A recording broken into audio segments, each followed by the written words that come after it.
অত্যন্ত ভালো লাগছে, অত্যন্ত খুশি, অত্যন্ত আনন্দিত। যদিও আমি এখনো অসুস্থ, যারা অনশন করছে ম্যাক্সিমামই অসুস্থ। মনে হচ্ছে যে আমাদের যে পাকস্থল এটা সংকুচিত হয়ে গেছে। তো যাই হোক, আমরা দীর্ঘ 2 মাসের আন্দোলনের পরে এই বিজয় পাইছি। আজকে আমাদের কর্মসূচি হচ্ছে বিজয় মিছিল। যদিও আমরা গতকাল রাতে প্রায় 1:30টার দিকে আমরা মিছিল বের করছিলাম, কিন্তু তারপরে আমরা অফিসিয়ালি আজকে আনন্দ মিছিল বের করছি। সবাই অত্যন্ত আনন্দিত, উল্লাস করতেছে। আমরা চাই ক্যাম্পাসে এইভাবে আনন্দ উল্লাস থাকুক, আর কখনো কোনো রকম কোনো ছাত্র রাজনীতি, শিক্ষক রাজনীতি কিংবা কর্মচারী রাজনীতি ফিরে না আসুক। হ্যাঁ, অবশ্যই আমরা অনেক খুশি এবং কুয়েটিয়ান হিসেবে এবং সারা বাংলাদেশের যত শিক্ষার্থী আছে সবাই আমাদের সাথে ছিল, তো তারাও খুশি।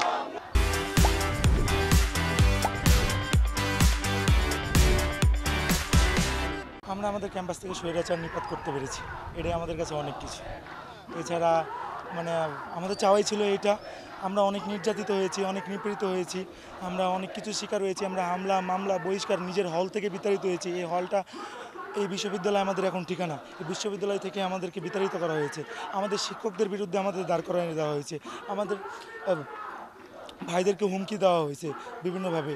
তো এই সব কিছুর পরে যখন এই চলে গিয়েছে, এটা অনেকটা জুলাই হাসিনা চলে যাওয়ার মতো আনন্দ।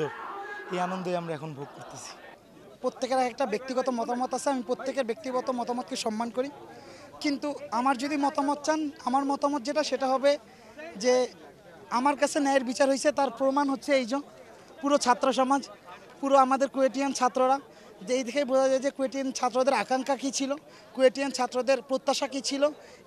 এখন এই প্রত্যাশা যদি কারোর কাছে মনে হয় এখনও পড়া যায়, সেটা তার ব্যক্তিগত সিদ্ধান্ত, তার ব্যক্তিগত মতামত। আমি প্রত্যেকের ব্যক্তিগত মতামতকে সম্মান করি। ধন্যবাদ।